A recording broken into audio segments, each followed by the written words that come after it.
এত বড় পয়গম্বর, এত বড় বাদশা, পরিচয়, প্রথম পরিচয় আমি সুলাইমান নবী না, প্রথম পরিচয় হলো আমি আল্লাহর গোলাম। বুঝাইছেন আমি আপনি যত বড় হই না কেন, আমার আল্লাহর বড়ত্বের সামনে কিছুই না, ক্ষুদ্র থেকে ক্ষুদ্র। আমি যত বড় হই না কেন, সর্বদা সর্বকালে আমি আল্লাহর গোলাম। ঠিক কিনা জোরে বলেন। চিঠিটা তিনি বললেন নে, তুই নে বিলকিস রানীর দিবে। বিলকিস রানী একদম সেই আন্দরের ভিতরে ঢুইকা হুদহুদ পাখি চিঠিটা রাখছে, আর রানী উঠে চিঠিটা পাইছে। চিঠিটা পাইয়া রানী তো অবাক, এই চিঠি আমার খাস কামরার ভিতরে ঢুকলো কি কইরা? চিঠিটা পইরা দেখে সুলাইমান নবীর পক্ষ থেকে চিঠি। কে দিছে? দেখে বারান্দায় একটা হুদহুদ পাখি বোয়া। বুঝে লেছে এটা পাখির কারবার। ঠিক না নি? রানী বিলকিসে কয়, যিনি পাখির মাধ্যমে চিঠি পাঠায়, এত খাস কামরার ভিতরে যে চিঠি পাঠাইতে পারে, তিনি তো জানতেন কোনো মানুষ না, সাধারণ কোনো মানুষ না। রানী বিলকিস দ্রুত মিটিং ডাকলো, জরুরি মিটিং কল করলো, মন্ত্রী পরিষদের মিটিং কল করলো। কয় কেমনে কি করবো, তাড়াতাড়ি কও, সমাধান বাইর করো। নবী চিঠি পাঠাইছে, তাড়াতাড়িকে মুসলমান হইতাম, নাইলে যুদ্ধের লাগি প্রস্তুতি নিতাম। এখন কও তোমরা কি করতাম? মানজার নামে ওনার এক মন্ত্রী আছিল, হে আছিল বিলকিস রানীর প্রতি কিছুটা দুর্বল। হে উঠটা কয়, সুলাইমানের কি ক্ষমতা আসেনি আমরা সাথে লড়তো? কিছু কিছু মানুষ আছে বুঝবেন, কয় প্রেমিকার সামনে নিজের বাহাদুরি দেখাইবার লাগে যেটা মন চাইতেই পারে। ঠিক না? যেটা মন চায়, যেটা পারতো না এটাও কয়, কারণ নিজের বেটা বুঝাইতেই বেটা। কয় সুলাইমান নবী আপনার কোনো ক্ষতি করব ই সাহস আছে? আমি মানজার একাই যথেষ্ট, গাছও লটকাই তোরা। বিলকিস রানী দিছে দমক, এ মানজার আস্তে কথা কও, হুশ কইরা কথা কও। নবীরে ধরবে নে পরে, বা সুলাইমান পয়গম্বরে ধরবে পরে। আগে যে ফাঁকি আমারে দিয়া গেছে সিডি, ফাঁকিরে নি ধরতে পারো যে। ঠিক কিনা জোরে কও? আরে যে ফাঁকি দিয়া গেছে এইটারই নি ধরতে পারো যে। আল্লাহর পয়গম্বর সুলাইমান তিনি রওনা দিয়েছেন, ভ্রমণে বের হবেন। ইয়ামেনের সানা এলাকায় তিনি নামলেন, এখান থেকে একটু বিশ্রাম নিবেন। হুদহুদ পাখিটায় কয় একটু গুইরা দেখি। আকাশে গুইরা ঘুরতে ঘুরতে দেখে দূর থেকে একটা হুদহুদ পাখি দেখা যায়। আকাশে দুইটা হুদহুদ পাখির দেখা হইছে। সুলাইমান নবীর হুদহুদকে ওই ইয়ামেনের হুদহুদে কয়, কিরে ভাই, তুই দিয়ে আমার জাতি ভাই, তুই এখানে করতে গেলি? কয় তোর বাড়িতে বেড়াইতে আইছি। কয় তুই কার হুদহুদ? সুলাইমান নবীর হুদহুদে কয়, আমি পয়গম্বর সুলাইমান নবীর হুদহুদ। আমি খালি হুদহুদ না, আমি সুলাইমান নবীর একজন সৈনিক। আল্লাহু আকবার জোরে বলো। তোর কাম কিটা? কয় পানির খবর দেই। তুই কেডা? কয় আমিও একজন রানীর হুদহুদ, আমিও তার সৈনিক। তোর রানী কেডা? কয় আমার রানী বিলকিস। আমার রানী বিলকিস। বাড়ি কোন না কই ইয়ামেনের মাআরিব। ওই যে ইয়ামেনের মাআরিব নামক এলাকার রাজত্ব করে আমার রানী। আমার রানীর নাম হলো বিলকিস। দিবানে দিবানে দিবানে একটু নিরক্ত। এইদিকে দেখা যায়, কয় ঠিক আছে চল আমার রানীরে তোরে দেখাই। সুলাইমান নবীর হুদহুদে কয়, না, আমার দেরি হলে অসুবিধা হবে, কারণ আমার বাদশা আমারে খুব তাড়াতাড়ি যে কোনো সময় তালাশ করতে পারে। যদি না পায়, নবী বড় গরম, কিতাবে করে ঠিক নাই। এমনি বিলকিস রানীর হুদহুদে কয়, না আয়, তোরে কিছু জিনিস দেখাই, এমন কিছু সংবাদ তোরে শোনাবো, এমন কিছু জিনিস তোরে দেখাবো, তুই যদি তোর মালিক সুলাইমান নবীরে যায় এগুলা কস, তাহলে তোর 7 গুণ মাফ হয়ে যাইব। কয়ক্ষণ মাফ হয়ে যাব? কত চল তো দোস্ত, তুই আমার কিতা দেখাইবে? আমার রানীরে দেখতে যাবে। তা নিয়ে গেছে, বিলকিস রানীর সিংহাসন দেখাইছে, বিলকিস রানীর রাজত্ব দেখাইছে। দেখে দেখাইয়া এই যে দেখ, তার ধন বল জন সর্বদিক দিয়ে আল্লাহ কোরআনে সূরাতুন নামলে কইছে, বিলকিস রানীর আল্লাহ সবই দিছিল, জনে বনে দনে সব লাইনে, কোনো কম নাই। হ্যাঁ, 17,000 শুধু খালি সেনাপতি, আর এক একজনের অধীনে 1 লক্ষ করে সৈন্য। কিতা বুঝেন? 17,000 সেনাপতি আর এক একজনের অধীনে 1 লক্ষ করে সৈন্য। তো কেমন বাহিনীটা শুরু না বড়? মাতুন না, অঙ্ক জানেন না আপনারা? এখন এই অবস্থার মধ্যে দেখানোর পর দেখতে ওই বিলকিস রানীর সিংহাসন সবকিছু দেখতে আইতেছে, এদিকে সুলাইমান নবী হুদহুদের অপেক্ষা করেন ফাইন্না, গুসায় মাথা বড় গরম। আমার উদ্দেশ্য সামনের দিকে যাওয়া, শুধু খালি একটু বুঝাইবার জন্য আপনাদেরকে কথাগুলো বলতেছি যে একজন আলেম যাকে আল্লাহ কোরআনের জ্ঞান দেয়া রাখছে, নূরুম মিন ইলাহি, মানুষের ভিতর থেকে যারে আল্লাহ কোরআনের জ্ঞান দেয়, এলেম দেয়, নূর দেয়, তার পাওয়ারটা কত এটা বুঝাইবার লাগে আমি এখান থেকে টানতেছি কথাগুলো। এখন সুলাইমান নবী তো গরম হয়ে ঈগল পাখির আদেশ দিছে, এই হুদহুদ গেছে কই, তাড়াতাড়ি বাইর করো, এরে আমি ফাইলে কিতাজে কর্ম ঠিক নাই, কোন জানা জব করতাম না। ঈগল পাখি আসিল সমস্ত পাখিদের লিডার, তার কাছ থেকে অনুমতি নিয়ে কেউ কোথাও যাইতে হইতো। সুলাইমান নবী জিজ্ঞাসা ঈগল রে, হুদহুদ যে নাই তোমার হয়ে গেছে? কয় না। কতে এর খবর আছে, তাড়াতাড়ি এর দইরা আনো। ঈগল পাখি আকাশে উঠছে, দইরা আনতো। দূর থেকে দেখে ইয়ামেনের মারিফ অঞ্চল থেকে হুদহুদ আইতেছে, দেখা ও আমার তুই কারো হয়ে গেছলে গেছলাম একখান, খবর আছে তোর? এমন গরম হইছে নবী, কিতা যে করব ঠিক নাই, যাওয়ার লগে লগে কথা কইবার আগেই জব হইতে পারস। সুলাইমান নবী হুদহুদে কয়, নবী আমারে মারবো না খাটবো এটা নবীর ব্যাপার, তুই চোখ লাল করস কে লাগবে? ওইটা নিয়ম, ওই এটা দুনিয়ার কিতা কইন না, এটা নিয়ম। ওই আরে কোর্টো নিয়ে জজে শাস্তি দিব পরে, এর আগেই থানাত পুলিশে মাইরা তার আড্ডি গুটি চালায়, ঠিক না? যদি তুই মারস কে লাগি, আমার তো বিচার হয়েছে না, এটা নিয়ম। ওই পুলিশও কিতা কয় নিয়ম। ওই কত চল ধরে নিতাম তোরে, নিয়ে গেছে। নবী কয় কিতা ব্যাপার? আমার একটু সুযোগ দিন, কিতা আমি কইলাই, লম্বা করে কইতাম না, শর্ট করে কই। তখন কয় ক তাড়াতাড়ি, উপযুক্ত প্রমাণ না দিতে পারলে তোর জব। কয় এমন এক রাজ্যের খবর আমি আপনারে দিব যেটা আপনিও জানেন না। কি রাজ্য? ওই এলাকার ইয়ামেনের মারিব অঞ্চলে এক বেটি রাজত্ব করে। বেটি, আপনি সারা দুনিয়ার রাজা, আপনার দিয়ে খবরই নেই। আপনি দুনিয়ার আপনার রাজত্বের ভিতরে এক বেটি রাজত্ব করে। নাম কি দা? কয় নাম বিলকিস। সুলাইমান নবী হাসানি বলে, জি। ওয়ালা আরশুন আযীম, একটা সিংহাসন আছে গো নবী, দেখতে আইছি, সিংহাসনের মতো সিংহাসন, দেখলে চোখ ফিরানি যায় না। নবী কোথায় নেই? বলে, জি। কিতা করে? কয় সবচেয়ে বড় দুঃসংবাদ হলো এরা সূর্যের পূজা করে। কার পূজা করে? জোরে মতো, এরা ইমানদার না, সূর্যের পূজা করে। আল্লাহর নবী সুলাইমান কয়, তাহলে ঠিক আছে, খবরটা সঠিক না মিথ্যা এটা তরে দিয়ে আমি যাচাই করবো, নে তুই চিঠি লইয়া যা। বিলকিসের নামে আমি চিঠি দিলাম। সুলাইমান নবী চিঠি লিখলেন। এই চিঠির শুরুতেই তিনি লেখছেন ইন্নী আব্দুল্লাহ, প্রথমেই লেখছেন কিন্তু আমি আল্লাহর গোলাম। এরপরে লেখছেন সুলাইমানের পক্ষ থেকে আল্লাহর নামে চিঠি ভাবে লিখছেন। এত বড় পয়গম্বর, এত বড় বাদশা, প্রথম পরিচয়টাই দিছেন আমি আল্লাহর একজন গোলাম।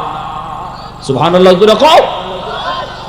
এত বড় পয়গম্বর, এত বড় বাদশা, পরিচয়, প্রথম পরিচয় আমি সুলাইমান নবী না, প্রথম পরিচয় হলো আমি আল্লাহর গোলাম। বুঝাইছেন আমি আপনি যত বড় হই না কেন, আমার আল্লাহর বড়ত্বের সামনে কিছুই না, কুদ্র থেকে কুদ্র। আমি যত বড় হই না কেন, সর্বদা সর্বকালে আমি আল্লাহর গোলাম। ঠিক কিনা জোরে বলেন। চিঠিটা তিনি বললেন, নে তুই নে, বিলকিস রানীরই দিবে। বিলকিস রানী একদম সেই আন্দরের ভিতরে ঢুইকা হুদহুদ পাখি চিঠিটা রাখছে, আর রানী উঠে চিঠিটা পাইছে। চিঠিটা পাইয়া রানী তো অবাক, এই চিঠি আমার খাস কামরার ভিতরে ঢুকলো কি কইরা? চিঠিটা পইরা দেখে সুলাইমান নবীর পক্ষ থেকে চিঠি। কে দিছে? দেখে বারান্দায় একটা হুদহুদ পাখি বোয়া। বুঝে লেছে এটা পাখির কারবার, ঠিক না? রানী বিলকিসে কয়, যিনি পাখির মাধ্যমে চিঠি পাঠায় এত খাস কামরার ভিতরে যে চিঠি পাঠাইতে পারে তিনি তো জানতেন কোনো মানুষ না, সাধারণ কোনো মানুষ না। রানী বিলকিস দ্রুত মিটিং ডাকলো, জরুরি মিটিং কল করলো, মন্ত্রী পরিষদের মিটিং কল করলো। কই কেমনে কি করবো, তাড়াতাড়ি কও, সমাধান বাইর করো। নবী চিঠি পাঠাইছে, তাড়াতাড়ি কে মুসলমান হইতাম, নাইলে যুদ্ধের লাগি প্রস্তুতি নিতাম। এখন কও তোমরা কি করতাম? মানজার নামে ওনার এক মন্ত্রী আছিল, হে আছিল বিলকিস রানীর প্রতি কিছুটা দুর্বল। হে উঠটা কয় সুলাইমানের কি ক্ষমতা আসেনি আমরা সাথে লড়তো। কিছু কিছু মানুষ আছে বুঝবেন, কয় প্রেমিকার সামনে নিজের বাহাদুরি দেখাইবার লাগে যেটা মন চাই তুই বাতে, ঠিক না? যেটা মন চায়, যেটা মারতো না এটাও কয়, কারণ নিজের বেটা বুঝাই তুইব বেটা। কয় সুলাইমান নবী আপনার কোনো ক্ষতি করব ই সাহস আছে? আমি মানজার একাই যথেষ্ট, গাছও লটকাই তোরা। বিলকিস রানী দিছে দমক, এ মানজার আস্তে কথা কও, হুশ কইরা কথা কও। নবীরে ধরবে নে পরে বা সুলাইমান পয়গম্বরে ধরবে পরে, আগে যে ফাঁকি আমারে দিয়া গেছে সিডি ফাঁকিরে নি ধরতে পারো যে, ঠিক কিনা জোরে কও? আরে যে ফাঁকি দিয়া গেছে এইটারে নি ধরতে পারো যে, আস্তে কথা কও, লাফাইস না। এরে দমক দিয়ে আটকাইছে। মাথায় গিলু আছে তো, গিলু না থাকলে এমনি নেই, গিলু আছে কেমনে কই? রানী বিলকিস তার বাপও আছিল রাজা, 14 পুরুষ আছিল রাজা, রাজবংশের মেয়ে রানী বিলকিস, বাপের একমাত্র মেয়ে। বাপ মারা যাওয়ার পর রাজা হইব কেডা, এটা নিয়ে লাগছে দ্বন্দ্ব। দুই দল হয়ে গেছে দেশের মানুষ। এক দলে কয় বাদশার মেয়ে বিলকিস যথেষ্ট জ্ঞানী, যথেষ্ট বুদ্ধিমতী, তারই আমরা বাদশা বানাইবো। আর আরেক দল কয় না, কোনো বেটিরে বাদশা বানাইলে হইতো না, বেটা মানুষ স্যার আমরা বাদশা বানাইতাম না। ওই গেছে দুই দল। এই দুই দল হইয়া দেশ ওই দুই ভাগ হয়ে গেছে। এক দলে বেটা মানুষের রাজা বানাইছে, আরেক দলে বিলকিস রানীর রাজা বানাইছে। এইভাবে দুইজনের নিয়ন্ত্রণে দুই এলাকা চলে।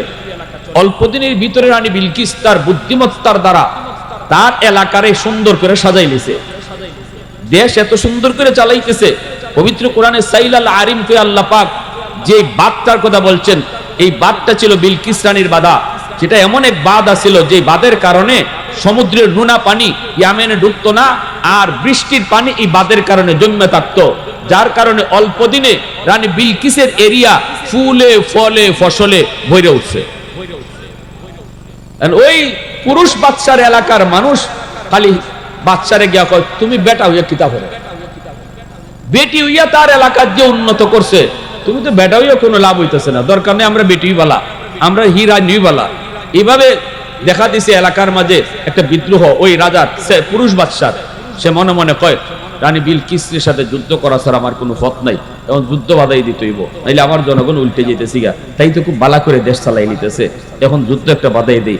এরকম করে একটা পরিবেশ, যুদ্ধের পরিস্থিতি বাধাইও দিতেছে, লাগিয়ে যাবো যে কোনো সময় যুদ্ধ। এই অবস্থা রানী বিলকিস কি পরিমাণ বুদ্ধিমতী নারী আছিল, সে চিন্তা করছে এত জনগণ মারা যাবে একটা যুদ্ধ হইলে, এটার থেকে দেশে বাঁচানি কেমনে।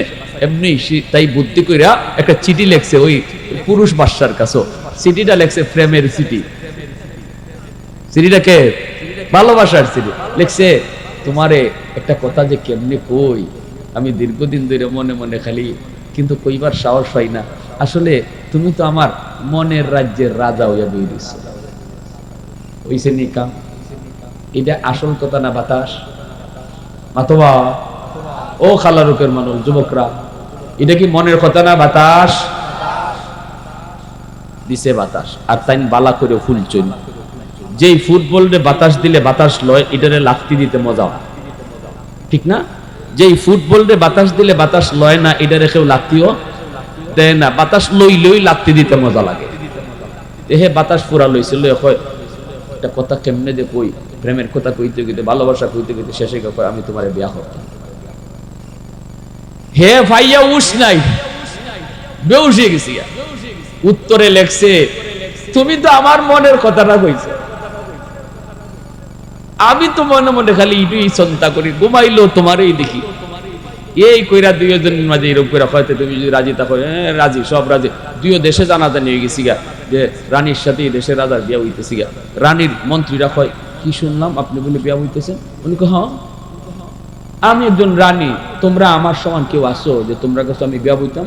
আমার তো একটা যৌবন আছে, আমার বাচ্চা কাচ্চা লাগবো, আমি বিয়া বইলে তো আরেক রাজার কাছেই বিয়া বইতাম হইব, তো হে একটা এলাকার রাজা, এজন্য আমি তার চয়েস করছি, তো অসুবিধা কি? তোমরা অসুবিধা কি? না অসুবিধা নাই, তবে হেতু সারা জীবন বিরোধিতা করলো, কত করছো তো কি হয়েছে, সে না রাজা দিছে কাম। কারণ বিয়া শাদী হয়ে গেছে, অনুষ্ঠান হয়েছে, বাসর রাত্রে ইচ্ছা মতো তার মদ খাওয়াইছে রানী বিলকিস, খাওয়াইয়া এর বেউস বানাইয়া রাতের আন্দাইরও বেউস বানাইয়া ঠান্ডা মাথায় এর কল্লা জবাই করছে, একবার আলগা করে লিছে কল্লা।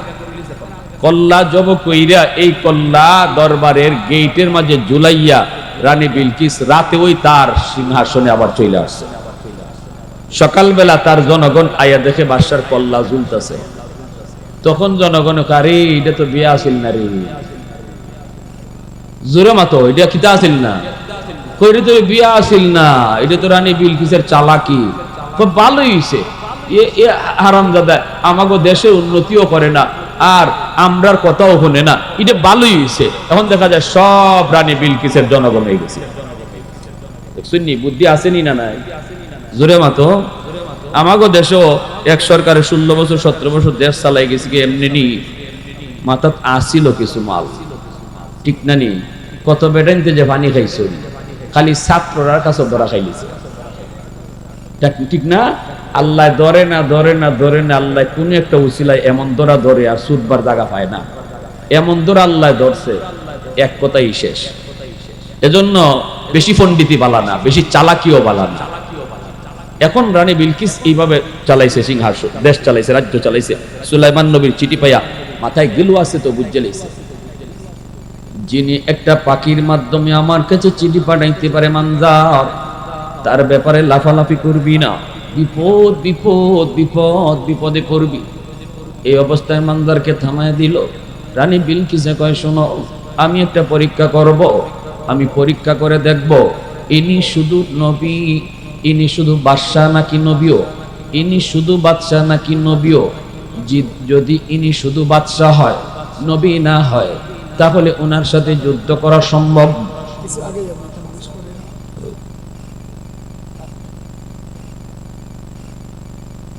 দুই একজন আছেন, বেশি না, অসুবিধা নেই, তোমরা বইবা না খারাইলি ভাল লাগতেছে। ওই দেখছেন দেখছেন কেন লাগে আমি আর কষ্ট দিতাম, তার লাগে পুরো দরকার নেই, সুন্দর বসা আছে, সবাই নিরিবিলি কথা কইতে দেন। যারা ওখানে জায়গা আছে বড় মতো সুযোগ সুবিধা আছে, শুনেন আমার কথা, মনোযোগ আমার দিকে আছে আপনাদের। কার কার আছে একটু হাত উঠে আল্লাহর দেখা। মাশাআল্লাহ, আল্লাহ তুমি কবুল করো। সবাই বলি আমিন, আরো জোরে আমিন। কয় আমি পরীক্ষা করবো, দেখেন কি বুদ্ধি, কয় পরীক্ষা করে দেখবো ইনি শুধু বাদশাহ নাকি আল্লাহর নবীও। যদি উনি বাদশাহ শুধু হয়, নবী না, তাহলে যুদ্ধ করা যাইতে পারে। কি কয় দেখেন। আর যদি আমার পরীক্ষায় প্রমাণিত হয় ইনি শুধু বাদশাহ না, ইনি আল্লাহর নবীও, তাহলে ফসম ফালাইতে পারতায় না, কারণ নবীরা নিজের শক্তিতে লড়ে না, নবীরা লড়ে আল্লাহর শক্তিতে। আল্লাহু আকবার, জোরে কও আলহামদুলিমান কদ্দারা খাইরান ওয়া কাবালা,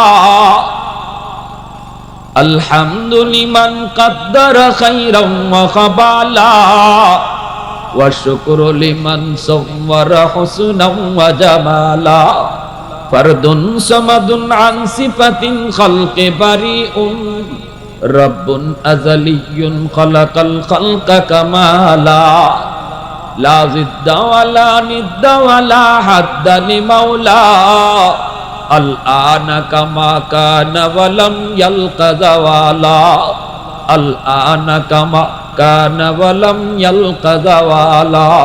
মুসলমানের আওয়াজে বলো আল্লাহু আকবার।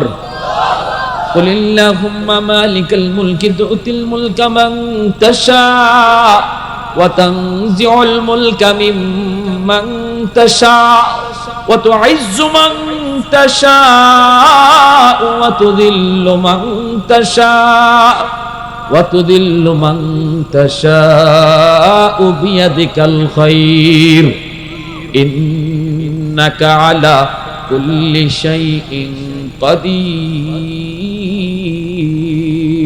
সকল ক্ষমতার মালিককে, সকল ক্ষমতার উৎসকে, নাকি জনগণ? আওয়ামী লীগ হিকাই গেছে, বিএনপি হিকাইতেছে সকল ক্ষমতার উৎস বলে জনগণ। এই আকীদা বিশ্বাস অন্তরে রাখলে শিরিক হইব। সকল ক্ষমতার উৎসকে একটু জোরে আওয়াজ দেয়া কও কে? উলামায়ে কেরাম চিল্লায়, এমনে চিল্লায়, শিরিকে আকীদা লইয়া দেশ চালাইবা, আবার সময় মতো আকাশ থেকে মেঘ চাইবা। আল্লাহ ঠেকাত করে রইছে তোমার লাগবে। আল্লাহ তোমার কাছে ঠেকাত, হ্যাঁ? শিরিকে আকীদা লইয়া দেশ চালাইবা, আবার সময় মতো মেঘও চাইবা।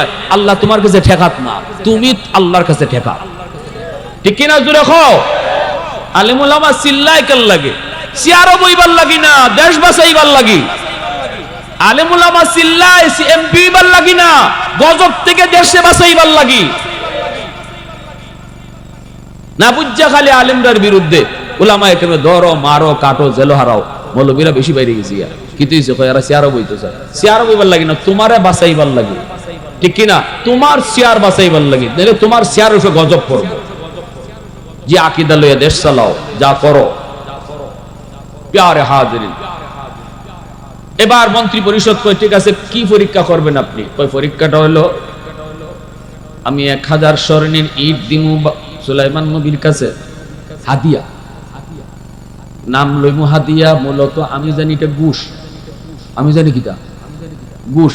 ইনি যদি 1000 স্বর্ণের ইট গ্রহণ করে, তাহলে বোঝা গেল ইনি নবী না, ইনি খালি বাদশা। ইনার লোভ আছে। নবীর কোন লোভ থাকতে পারে? 2 নম্বর একটা পরীক্ষা করবো, একটা পাথর দিমু। পাথর, এই পাথরটার ভিতরে থাকবো চিকন একটা ছিদ্র। এই ছিদ্রটা পাথরের ভিতরে থাকবো আঁকা বাঁকা। এই পাথরটার ভিতরে নিয়ে একটা সুতা ঢুকায় দিত। এটা মানুষের পক্ষে সম্ভব না। এই 2টা জিনিস আমি দিয়া মানজারকে কো, মানজার যা যা 100টা স্বর্ণের ইট নিয়ে তুই যা, আর এই পাথরটা লইয়া যা, যাইয়া ওনাকে বলবি যেন সুতা ঢুকায় দেয়। মানজার রওয়ানা দিছে লোক লইয়া। এইদিকে হুতুত পাখি আইসা কই, নবী গো, রানী বিলকিস আপনার সিটি ফইরা এই এই কইছে, এই এই ওইছে, এখন এই ওইতাছে আইতাছে। কিতা লইয়া? কয় 1000 স্বর্ণের ইট লইয়া আইছে, আপনারে ঘুষ দিত। আর কিতা? কয় একটা পাথর দিছে, ভিতরে বলে একটা চিকন একটা রাস্তা আছে, এটাও বলে তেরা বেড়া। এবার বলে আপনার একটা সুতা দোকানি লাগবে। নবী কয় আচ্ছা। নবী তো অ্যাডভান্স মেসেজ পেয়ে গেছে। এমনি নবী দেওদানব রে কয় 18 মাইল পর্যন্ত তোরা স্বর্ণের রাস্তা বানায় রাখ। 100 ইট লই যাইতেছে ফকিন্নির ফকিন্নি, 1000 ইট লই যাইতেছে, আমারে ঘুষ দিত। 18 মাইল স্বর্ণের রাস্তা বানাইলাম। আর এরকম 18 মাইলের ভিতরে 1000 স্বর্ণের ইট রাখার মতো জায়গা ফাঁকা রাখবে। 1000 ইট স্বর্ণের ইট রাখার মতো জায়গা, রাস্তা কি রাখবে? ফাঁকা রাখবে। আর 2 সাইডে দিয়ে গরু ছাগল বাইন্দা রাখবে। গরু ছাগলে যেন সেনা এলে দায় স্বর্ণের উপরে। বুঝিনি কা? মানজার 1000 স্বর্ণের ইট লই আইতেছে, লোকজন লই আইতেছে ঘুষ দিত। আইয়া যখন 18 মাইলের ভিতরে ঢুকছে, কইটা গীতা দেখা যায় চকচক করে। ফাউ দিয়ে দেখে শোনা শোনা লাগে। কিতাবে হাসুই শোনা না, ডুপ্লিকেট একটু দেখছেন। স্বর্ণের স্বর্ণটারে পরীক্ষা করার জন্য পাথর দিয়ে ঘষা দিয়ে দেখি 100% 22 ক্যারেটের সোনা। এখন তো মনে ক্যারেট আরো বাড়ছে, 24 ক্যারেটের মনে আছে। এইরকম একদম 100% স্বর্ণ। এখন তো মানদারে চৌগুলটি গেছি গা, কয় 1000 স্বর্ণের উট নিয়ে যে বেটারে হাতিয়ে দিতাম, এই বেটা দিয়ে 18 মাইল সোনা দিয়ে রাস্তা বানিয়ে রাখছে, ফুলমুখে দিব। শরমত আছে, এটা নিজুরে মাতবা এ শরমও আছে নাকি? একটু দূর আগে দেখি কিছু জায়গা ফাঁকা দেখা যায়। ওই কিরে এখানে ইট নাই খেল লাগি, আরে এই গ্যাপটা তো মনে হয় দেখো কেন কি ফুল মুখ, এই গ্যাপটাই তো বোঝা যায় 1000 ইট স্বর্ণের ইট কি কেন নাই। এখন যে 1000 স্বর্ণের ইট লই আমরা যাইতাম সুলাইমান নবীর দ্বারো, নবী যদি কয় তোমরা আমার ইট চুরি করে লই আইছো, আমি আমার রাস্তা বানায় রাখছি সোনার ইট দিয়া, 1000 ইটের গেল কই? এটা তোরা লই আইছো এখান থেকে চুরি করিয়া। হয়তো সুর বানাইয়া ফিট বরি, আর কোনো উপায় নেই। আজকে ফিটার তালো আছে এনে মানজারে হয় সাথে কয় যদি অন্তত সুর থেকে চুরির থেকে বাঁচতে চাও, মাইট থেকে বাঁচতে চাও, যে ইটলাইন আনছো ইটলাইন ইগানো রাস্তার তো রাখো বিছাইয়া। ওই যে গ্যাপটা আছিল ওই গ্যাপের মাঝে নিজের ইট হয়ে গেছে। এখন মানজারে কয়েকটু দেখিয়ে যায় লোকটারে, ফিরত যখন যাইতো না, গেছে নবীর কাছে। নবীর কাছে যাওয়া মাত্রই সুলাইমান নবী কয়, কি ব্যাপার মানজার? এর আসমান ভেঙে বসছে, আল্লাহ সিরিয়ার জীবনে কোনোদিন আইলাম না, আমার নাম জানলো কেমনি? এই হাইরে কিতা যে ওই আল্লাহ, আজকে আল্লাহ জানে, আমি তো কত কথা কইছি। ঠিক না? হের ভিতরে কিন্তু উন্দুরও আছে। হে রানী বিলকিসের সামনে বেটাগেরি দেখাই পারলে কত মাত মারছিল না নি, তো ইতানি আবার হুন্য লাইছে, আল্লাহ জানে। সুলাইমান নবী কয়, মানজার তোমার রানী আমার সিটির উল্টা বুঝছে, ভুল ব্যাখ্যা বুঝছে, রং নাম্বারে ডায়াল দিছে, কল করছে রং নাম্বারে, আমারে তোমার রানী কিনতে চাইছে। সুলাইমান নবীরে কিনা যায় না, আমাদের দেশে বউ, আমাদের দেশে দামান কিনা যায় মোটরসাইকেল দিয়া, ঠিক না? লন্ডন পাঠাইবার কথা কই, হ্যাঁ ফ্রিজ দিয়া দামান কিনা যায়, কিন্তু নবী পয়গম্বরের কিনা যায় না। সুলাইমান নবী কয়, তোমার রানী আমারে কিনতে চাইছে, 1000 ইট দে। ইট কই রাখছো? ওইখানে তুই আইছো নি? ওই সুরির ডোরে এখানে তুই আইছো, পাথরটা দিলাও। এখন তো মানদারে আসমান নাই, ও আল্লাহ এই পাথরের খবর তো আমি ছাড়া আর রানী বিলকিস ছাড়া কেউ জানে না। এই পাথরের খবর জন্য নবী ফাইলিছে, তাইলে আমি যখন ইসলাম রানীর সামনে সুলাইমান রে গাছে লটকাইমু, ইডো তো দিয়ে নিয়েছে। এর পাতলা লাগাটা শুরু হয়ে গেছে, পেট গরম। এখন যে আমার কোন দশা হয়? সুলাইমান নবী তো সবই জানছেন, সবই শুনছেন, কিন্তু বাকি কথা আর তাই কইছেন না। না কই এখন পাত্রটা দেও, পাত্রটা দিছে। দিছে পরে সুলাইমান নবী একটা ফিফরারে ডাকছেন। কারে ডাকছেন? রাস্তা তো পাত্রের ভিতরে, রাস্তা তো শুরু না নেই, এই শুরু রাস্তাতে যদি সুতার দোকানি লাগে তো এটা মানুষের দ্বারা সম্ভব, এটি ফিফরায় পারবো। ফিফরা একটা রাতলে এখন নে এই সুতা রাখা মধ্যে ধর দইরা তুই সিদ্রির ভিত্তিতে হামাইয়া হিভাগে বাইরো। সুবহানাল্লাহ জোরে কোকা, আরো জোরে কোকা। সকল ক্ষমতার মালিক কে? পিঁপড়া এই ছিদ্র দিয়া ঢুকলো, ওই ছিদ্র দিয়া বের হলো, সুতা ঢুকায়া দিয়া দিল। আর নবী কইল, যাও তোমার রানী বিলকিসে নিয়ে এটা দিয়া দাও। মানজার যায় আর পিছি দেখালি চায়, ধরে নিলা কেউ, যায় যায় যায় যায়। যাইতে যাইতে রানী বিলকিসের সামনে হাজির। বিলকিস রানী কই, কিতারে মানজার খবর কিতা? কয়, খবর কইও না, তোমার মতো ফকির নিয়ার নাই, যে বেটায় 18 মাইল সোনা দিয়া রাস্তা বানায় রাখছে, এই বেটারে তুমি 1000 স্বর্ণে ইট দিয়ে ঘুষ দিতে চাইছো গো রানী, তুমি দে ফকিন্নি। আজকে যে কপাল লইয়া বাচ্চা আইছি, বাচ্চা যে আইছি, কই কিতা এই ঘটনা। এখন আমরা যে পাশাদার নিতামই পারছি না চুরির ডরে, কারণ এখানে থেকে গেছি গা। এরপরে যে ভাত্তর যে দেখো, ভাত্তর কই নেও, যে নেও নেও নেও নেও সোনার সান খান দিছে। কয় ইট সুতা হারাইলো কেমন? কয় ফিফরায় হারাই দিছে। রান্না কয়, মানজার বেটাগিরি দিয়ে করছিল, এখন বুঝ, যদি খালি তোর কথা মতো আমি নাচতাম, উপায় নিয়ে আসিল। বুঝছত নি তাই খালি বাদশা না নবী যে, তো বুঝছি গো রানী, বুঝছি, আমার বুঝে গেছে। এইবার রানী বিলকিসে কয়, রানী বিলকিস তার সিংহাসনের ভিতরে খাস কামরার ভিতরে ঢুকছে। সুলাইমান নবীর প্রতি রানী বিলকিসের প্রেম ভালোবাসা বেড়ে গেছে। আল্লাহু আকবার। ঘুমাইতে গেল সুলাইমান নবীর কল্পনা, মনে মনে শুধু কয়, আমার স্বপ্নের রাজকুমার মনে হয় পেয়ে গেছি, আমি সুলাইমান পয়গম্বরকে আমার রাজ্যের সিংহাসনে বসাবো না, মনের সিংহাসনে বসাবো। আল্লাহু আকবার। উলফত মে বরাবর কে ওফা হো কে জফা হো, उल्फत में बराबर के वफा हो के जफा हो, हर चीज में लज्जत है अगर दिल में मजा हो, एक चश्मे ज़ुदन गाफिल अज़ा शाह नबाशी, शायद की निगाहें को नदागाह नबशी, शायद की निगाहें को नदागाह नबशी। मुसलमाনের आवाज দেখো, আল্লাহু আকবার। এইদিকে আমার ভাইয়েরা বন্ধুরা, সুলাইমান নবী প্রস্তুত। সুলাইমান নবী তো ইসলামের দাওয়াত দিয়ে চিঠি দিয়ে দিয়েছিলেন, রানী বিলকিসেরা জানায় দিল, আমরা এত তারিখে সুলাইমান নবীর কাছে চলে যাব, আত্মসমর্পণ করব, ওনার ধর্ম গ্রহণ করব। প্রস্তুতি নিতে লাগলো। সৈন্য পরিষদ লইয়া মন্ত্রী পরিষদ লইয়া আসতে রওনা দিবে। এত তারিখে হুদহুদ পাখি নবীরে এটাও আয়েশা জানায় দিছে, নবী গো, রানী বিলকিস আত্মসমর্পণ করেছে, আপনার কাছে সারেন্ডার করবে, তবে মনে মনে দিলে দিলে প্রেমেও পড়ে গেছে। সুলাইমান নবী কয়ে, আমার রাজমহলটা তোমরা সুন্দর করে সাজাও, সুন্দর করে তোমরা সাজাও সাজাও, আর রানী যেই মহলে থাকবো একটা মহল বানাও। দেবদানবরে কইছেন, অল্প দিনের ভিতরে তোমরা হীরামণি মুক্তা জৌহর দিয়ে একটা মহল তৈরি করো, এই মহলটা হবে রানী বিলকিসের। চতুর্দিকে যখন সাজসজ্জা শুরু হয়, সুলাইমান নবীর ইনার এক মন্ত্রী এসে কয়ে, কিতাব আপসব তো বেশি বালানা দেখি, বেটি আইব, বেটির লাগে অত আয়োজন কিতা, মনে মনে কিতা বিয়া শাদী করিলি তা না তা। সুলাইমান নবী কয়তে করলে অসুবিধা কিতা, কয় দুইটা সমস্যা আছে। কয় কি সমস্যা? কয় আমরা শুনছি রানী বিলকিস জিনের ফুরি। রানী বিলকিসের মা ছিল জিন, বাবা ছিল মুসলমান, অতএব জিনের ফুরির আপনি বিয়া করবা কেমনে?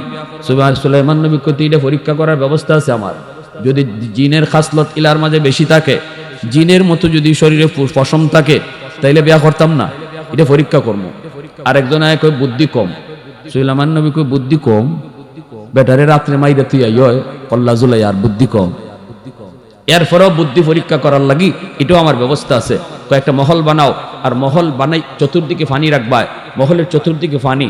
আর দেও দানবরে কইসুন, এই মহল যাইবার লাগি ফানি ফারিয়া দেওয়ান লাগবো, আর ফানি যে ফারিয়া যাই তাই ফানির উপরে একবারে কাচের স্বচ্ছ কাচের ব্রিজ দিবায়, যেন এই ব্রিজ বুঝাই না যায়, বুঝা যায় ফানি।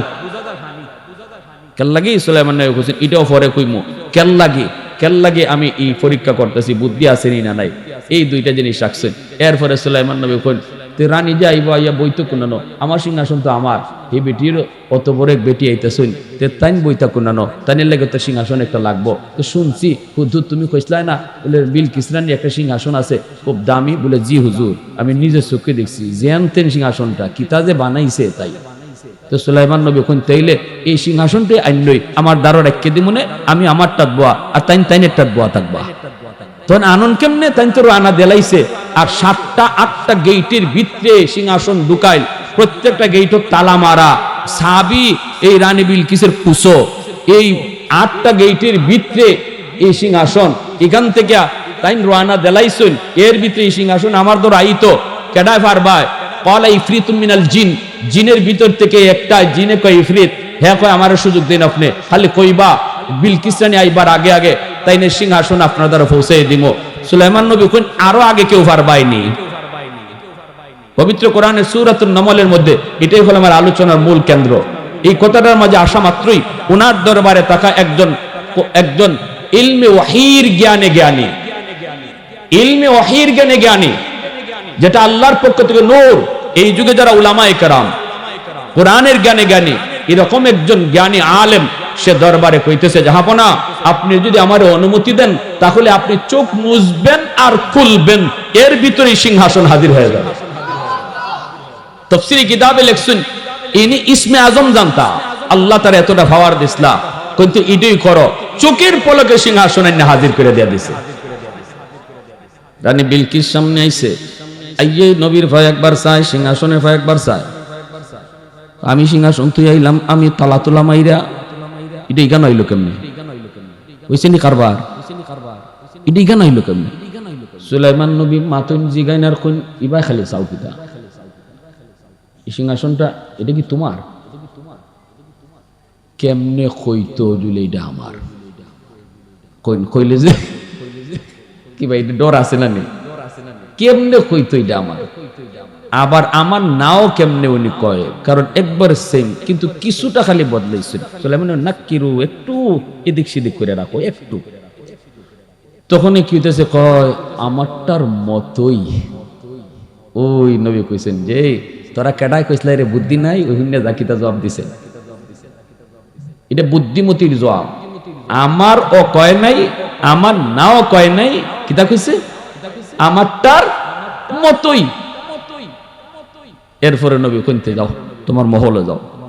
মহলে যাওয়ার সময় গিয়ে দেখালি ফানি, তখন ফানি দেখে উনি ফাউ তুলা দিছে। ফানি দেখলে তুই আমরা স্বাভাবিকভাবে মানুষের অভ্যাস হইল কাপড় তুলন দেওয়া, ঠিক না?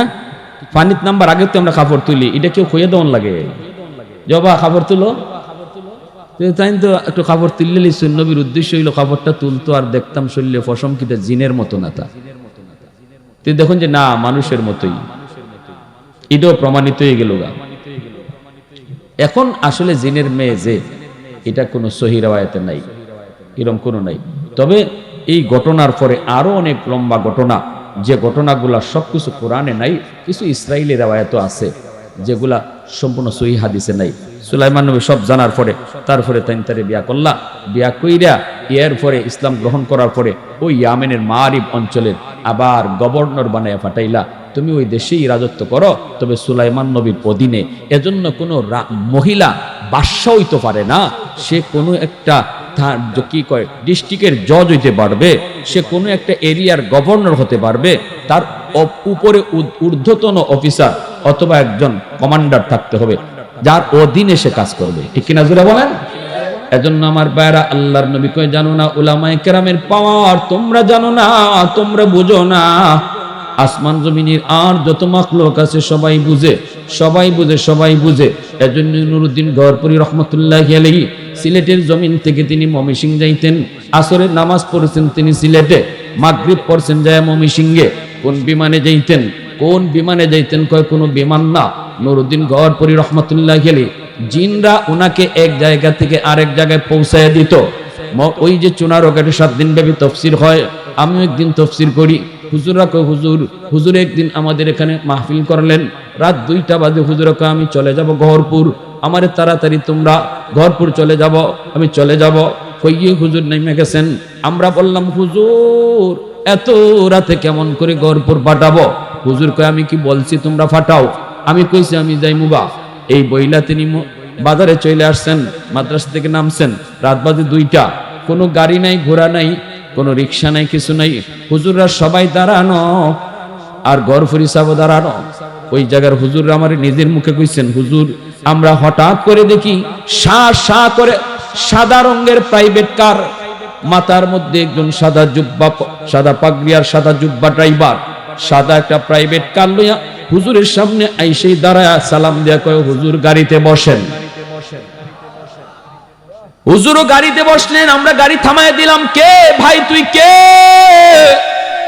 গাড়িটা কোথায় রাখো, কি তোমার পরিচয়?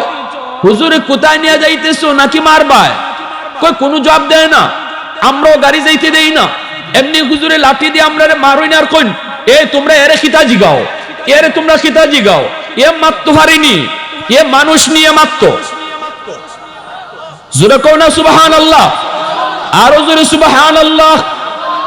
এজন্যই নবী কয় ইন্নাল আলিমা ইয়াস্তাগফিরু লাহু মান ফিল আরদ ওয়া মান ফিস সামা হাত্তাল হিতানু ফি জাওফিল মা। অতএব আপনাদের এলাকার এই মাদ্রাসা ছাত্রগুলার কদর করবেন। আল্লাহর নবী কয় যত কদর বেশি হবে আল্লাহর রহমত সমাজে তত বেশি নামবে। কারা কারা মাদ্রাসার দিল থেকে মহব্বত করবো হাত উঠে আল্লাহর দেখান। আল্লাহ তুমি কবুল করো, সবাই বলি আমিন, আরো জোরে বলি আমিন। ওয়া আখির দাওয়ানা আনিল হামদুলিল্লাহি রাব্বিল আলামিন।